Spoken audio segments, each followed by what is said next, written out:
Hello and welcome back to the Human First CEO series on LinkedIn Live. I'm Nick Maida, CEO of Gainsight, and it's been my total pleasure over the last few months to get to interview CEOs that I like and admire, to hear about not just how they run their companies, but how they run their business for the success of all the stakeholders around them, all the human beings in their ecosystem. So with me today is Jeremy Bloom, CEO of Integrate. Welcome, Jeremy. How you doing?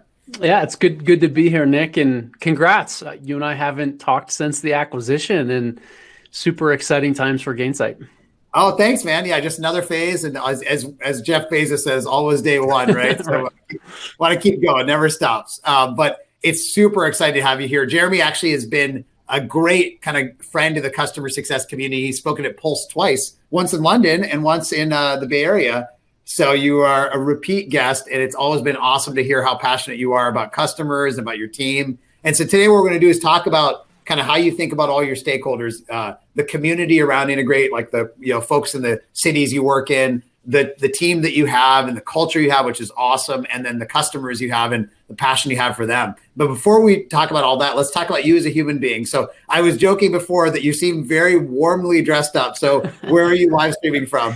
So live streaming from the basement of my house in nearby Boulder, Colorado. And Nick, we're expecting 5 feet of snow here in the Front Range over the next 3 to 4 days. So I'm preparing for the storm.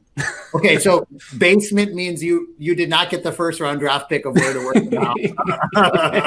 No, my wife, who just gave birth about 2 months ago to our first child, deserves the main floor and the second floor. So that's where baby and mom are, and I'm happy to be in the basement. That's so great. Good prioritization. That's very good. Right.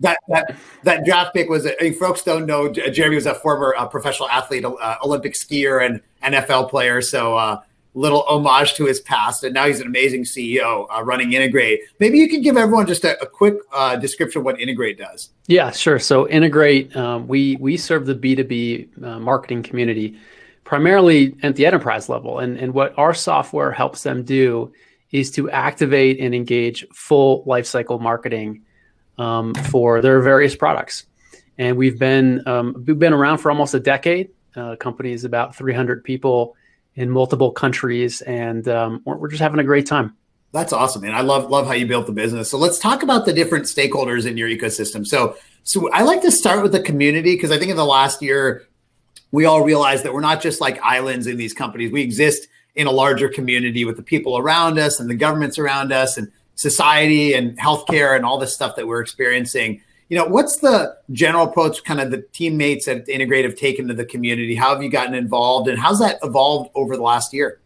Yeah, it's evolved quite a bit. I mean, certainly last year we really leaned into a lot of social causes at Integrate, the BLM movement. We went deep and had candid conversations about race. And the fact is not lost upon me as a Caucasian male founder. Those were some uncomfortable conversations to have because a lot of the words were never said in big group settings. Right. And it was subjects that you kind of glossed around the edges maybe in the past. But with what happened last year, we really faced it head on. And we had some just wonderful dialogue, wonderful conversations where people were just authentic and also vulnerable. And in our HR team, led by Natalie Dopp, who ran HR at LifeLock and a bunch of other companies, I mean, she's fantastic. She's built a wonderful team. We've launched 4 or 5 different programs, social related programs. We're in the midst of Integrate Her, which is celebrating the females at Integrate during this month. That's awesome. And she's just doing a wonderful job bringing a lot of great programs and support to our team and our communities. That's great. And you guys have your big office, I think, in Phoenix, right? Which is where we kind of bump into each other because we have an office there. Has your team done stuff around being involved in the local community in Phoenix? We've done a lot in the local community in Phoenix. I mean, only about less than half the team is in Phoenix, but they're very socially active and part of that community. We're very proud to be part of the Arizona tech community, and as you mentioned, we're neighbors in the same building downtown Phoenix. And downtown Phoenix, it's an exciting time. Lots of tech companies are sending people there and creating second, third, fourth offices in Phoenix for a variety of reasons. And, we're grateful to be part of that tech community in Arizona. And, I know there's a lot of folks at Integrate who cannot wait to get back into offices and see people. Nick, we've probably onboarded 100 people who have never met each other. Yeah, no, same here. Over the past. Yeah. %. Yeah, it's really crazy. Pretty remarkable. I joked that we hired a chief revenue officer last September, and I have no idea how tall he is, just as a random fact. I know what he looks like from this up, right? Like this little part of his body, but he could be 6'8" or 5'1". But no, I think it's a really good point. The other thing on community and kind of just this general broader ecosystem around companies, we've all had to navigate, where the company takes stands, where you don't take a stand, where do you have a discussion, what's the line of, okay, that's not part of what we do. And I think every company navigates that. Is that something that you all had to discuss inside Integrate? Yeah, it certainly it is. I mean, politics and race, religion, ethnicity, all these types of topics, typically we wouldn't talk about in a town hall environment as a business. Totally. Yeah. And we spent a significant amount of time doing just exactly that, not only last year, but also into this year. And I think for most folks, it's liberating. It's liberating to be able to get these subjects on the table and to have honest conversations with one another and be authentic. Because unconscious bias is a real thing that we all have to confront. Even if we don't have a racist bone in our body, all of us have some form of unconscious bias. And so unpacking that, digging in, talking to other people who come from different walks of life to better understand ourselves and understand how they think is something that we've encouraged our whole team to do, and we've led town hall sessions on. Yeah, I'm curious. You're somebody who have really good perspective on this of comparing tech around these conversations to, let's say, the world of sports. You were on sports teams before. You were briefly on my big Steelers. What do you feel like the sports teams are more open about these types of topics? Like, what can tech learn from athletes? What any kind of insights there? I mean, one thing that comes to mind is certainly in football. As a Caucasian, I was in the minority, right? Yeah, if you think about football, that's true. Yeah, but you know what? In the locker room, the only thing that matters is who's adding value to the team. Mm-hmm. Who can you trust? Who can you depend on? Who's going to be there for you? Who's helping one another? That's it. And so, really, like you don't even think about race, religion, politics, ethnicity, at least when I was playing, didn't even cross my mind as a football team. As you get into broader society, I think that's probably where unconscious biases have more impact when you're hiring lots of people. And, sometimes we like to think in vectors. We like to hire people who have the similar ideas as us, who we feel safe around, who, they don't challenge the status quo. And oftentimes that's a big miss in hiring people that do think differently or challenge even your deeply held point of view that maybe needs to be reconsidered.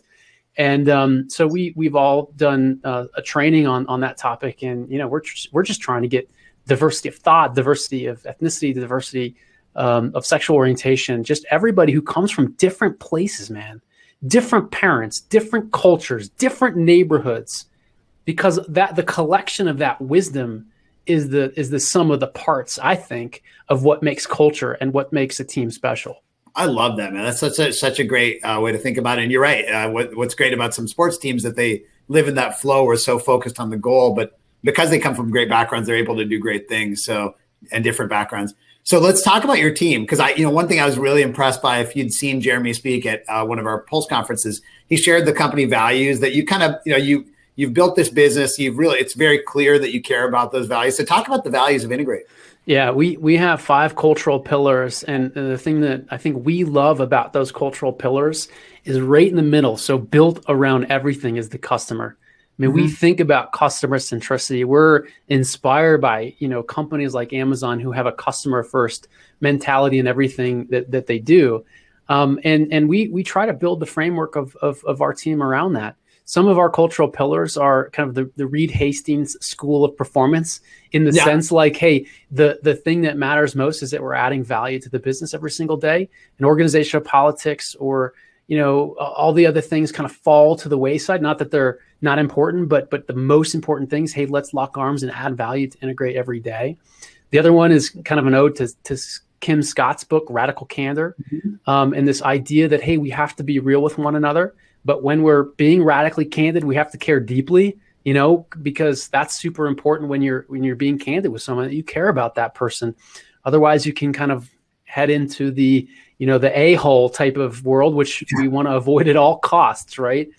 And certainly creativity and innovation are some of our pillars as well. And, for us to integrate, it's not just a page in the handbook. I mean, we spend time on every single town hall as a team. People raise their hand, give shout outs, call outs for people who are living our cultural pillars. Because at the end of the day, we want to build a really big and successful company, but we also want to treat one another with a great deal of respect and reverence, and also make sure that folks like one another and like the job that they have. That's awesome. I love the values, and I'll click into one of them because I don't know about you, but I personally have struggled with radical candor. I read the book. I love the concept. I wouldn't say if I'm radically candid right now, I'd say I'm not normally radically very candid, and I'm working on it. And I don't know, have you gone through a personal journey yourself of how to actually be able to give feedback in the way that Kim talks about? We ask a Zoom poll frequently on our town halls. Hey, which cultural pillar do you struggle the most with? And always, 100% of the time, radical candor wins, because interesting. Yeah, I think it's in our nature. Most of our nature is to keep the peace, right? To show our best version of ourselves for you. Like, what do I think Nick wants to see? And instead of just being real and authentic. And I think the tricky balance is really how do you give somebody direct feedback or constructive feedback in a way that they don't feel attacked? How do you disarm them from that, the feedback that is coming? And that's where it's tricky. And everybody's different. So people like to ingest information differently. If you've done the Myers-Briggs test, personality profile test, lots of different ways that different types of people like to ingest information. So getting to know one another is super important. I think that's the first step in being good at radical candor, is really knowing the other person and having those conversations. Hey, good question to ask. Tell me a time somebody gave you some great advice, tough advice, and it changed your life. And they'll kind of walk you through what that person did and how they approached it. And that could be a window into how to giving somebody, candid feedback or being real. But such a great idea. I'm stealing that. That's awesome. Stealing that. Thank you, Jeremy. I just have deep conviction that trust is built from authenticity and vulnerability. When you can be vulnerable and authentic with somebody, they see beyond the confines of this shell that we put on to society. And we get to know the deeper meaning of that person. So, really encouraging those authentic and vulnerable conversations. I really like that, because you're asking them, I want to give you feedback the way that you've received it well, and not assuming every person is the same in that regard. And I've definitely made mistakes over my career of giving people feedback the way I would want it, and that's just might be different, right? So that's such good advice. Thank you. You're helping me and helping probably the whole audience as well. One of the other things I'm sure that you deal with, which I definitely think a lot about, is how for each employee, their the value they're getting from Integrate might change over time. Like, for example, early in their career, what they're looking for versus, when they've been there for a while. And what do you do to kind of renew the value, the alliance for each employee? And do you think about that kind of concept? Because I'm thinking about that a lot as we're in our next phase of our company, right? So I love the question, Nick, and it has been a topic on my mind for several years. And we have made a concerted effort for any new role to think about people in the organization to encourage folks to submit for other roles. So lateral and upward movement. Awesome. Yeah, I think it's really good for company morale and culture to see people moving in different areas and learning new skills, right? So we had somebody who leads our partnership team doing a phenomenal job, Colby Canova, who just moved into our head of product marketing role, and that's a big jump for somebody like Colby. But he wanted it, and he's going to own it, and he's going to do a phenomenal job. And there's a handful of other people just in the past couple months who are taking on different roles, taking on different positions, getting promoted. So we focus more from moving up within and hiring from within than we used to. We used to not think about it nearly as much, and we just open the new job rec and go out and start recruiting from the outside, and probably not paying enough attention to the talented folks inside the business who've already been here who would love another challenge. Well, it's so awesome you said that. I mean, 2 data points I'd share. One is our new investors, a firm called Vista. That's one of their huge best practices, is doing more development from within, creating more training programs and all that. And I'd say we've had the same blind spot, Jeremy. I think it's me, but also I think a lot of the senior leaders, like there's sort of a desire to have the perfect person that's done this job before, that you can find their resume. And then yet you probably, I don't know if you've had this, but I hired some of those perfect people and they weren't perfect for our culture. And so then they, they're good people. They just weren't the right person for Gainsight. And so, but the people inside your company, if they're the right people for your values and culture, right? So one of the biggest risks to hiring somebody is the body rejecting the new organ, right? Yeah. And oh my gosh, and you can only tell so much by a resume or conversations or back channel, and you really don't know if that body's going to accept the organ until they're implemented and integrated into your culture. And to your point, at least the folks in your company have already passed the test of like, okay, the organ is working inside the body. And so now it's just a matter of potentially learning some new skills. And as long as somebody's intellectually curious and enjoys challenges and learning new things and taking advice and taking coaching and teaching, usually those people do really well in a new role. Yeah, I mean, it's funny because both of us have learned everything we do just being in the job, right? Right, exactly. It's like, I didn't really learn this stuff from anyone else. And speaking of Vista, like I have so much respect for that firm and John Stalder and the team that they built there. Like you're in an amazing situation, I think, as a CEO to be able to learn their playbook of building world-class businesses. And I'm envious of you in that regard. I know that it's a double-edged sword with PE, right? So there's some good parts and there's probably some tricky parts, but from that perspective, I've always been very compelled of like these guys and gals are very good at building world-class businesses, and they have this framework and game plan, and you're in the midst of really, really, really learning that. It's cool. No, I appreciate that. And now it's become very growth-oriented. So the older PE models were a little harder because there was a lot of cost focus, and things have changed a lot because tech is really all about growth. Speaking of that, let's talk about customers. So you guys have grown your business. You've actually done some M&A as well. And through it all, you've been super customer focused. As you said, it's the center of your values. Talk about like what you do to kind of make that show up day to day as a CEO at Integrate. Sometimes all of us get lost, just a little lost in our jobs. And anytime, like we encourage our team, anytime that somebody is feeling lost, myself included, because I get lost as well, we talk to customers. We go meet with customers. That's always that rudder to get us back to what do we, you know what I mean? Like, and I know you do it probably more than anybody I know. You're talking to customers, so many of them. It always balances us back to what's important, what matters, why we're here, why we're doing it. Yeah. And so it's like a secret weapon that I don't think, we use. Maybe you certainly do. And I'm sure folks at Gainsight does, but I think most people, I think that's a good point. You're right. Yeah. You lose sight and then you remember why you do what you do. Yeah. Exactly. Yeah. That's awesome. So that's a good tip. Now you have an awesome, CS team. You got all the people working with customers. What have you learned about kind of, having a high performance team that's really, effective in working with your customers over the years? Especially in 2020, net dollar retention was the new customer win. I mean, new ARR was kind of replaced by net dollar retention, or the growth from your existing customer base, or certainly renewal. And so businesses like ours and, most software businesses, you could have the best sales hunting team on the planet. They could be closing big wins day after day after day, but onboarding starts at the verbal, right? And if you don't have a great onboarding experience, if you don't have a great health checker to understand every single day, like what's the health of that business? And if you lose sight of that and you churn a lot of customers, you're literally running on a treadmill. And in some cases, you're going backwards, no matter how great your net new ARR is. So we, obviously, like every business, we put a huge emphasis and focus on growing existing accounts, keeping logos happy at almost any extent. Like, what do we need to do to make this right? Because we mess up, and that's going to happen. And focusing on the growth and success of our existing customers as much as net new ARR.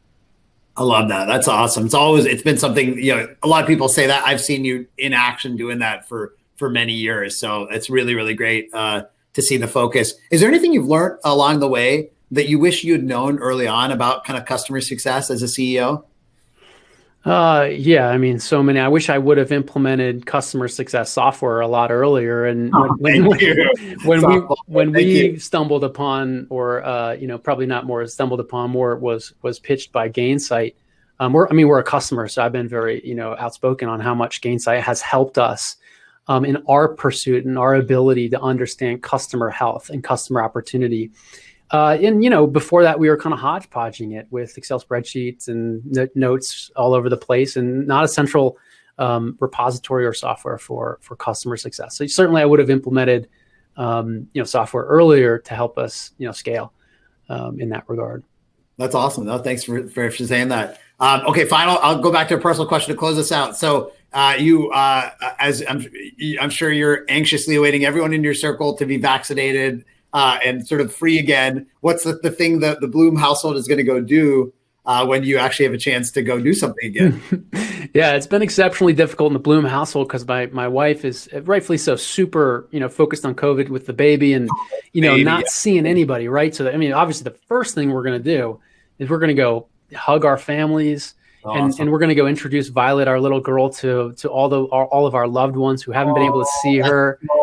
That's so important and sad. How old is Violet? 2 months, right?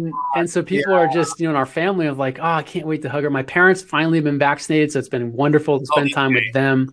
That's awesome. But we can't wait for that. Yeah, we just can't wait. That's simple. The simple joys of life, man. No question. Coming soon to a household near you, a hug. So. Right. No doubt. Awesome. Well, Jeremy, it's such a pleasure every time I talk to you. I'm always inspired. Thanks so much for everything you do. And thanks to everyone for watching. We'll see you again soon. Thanks, Nick.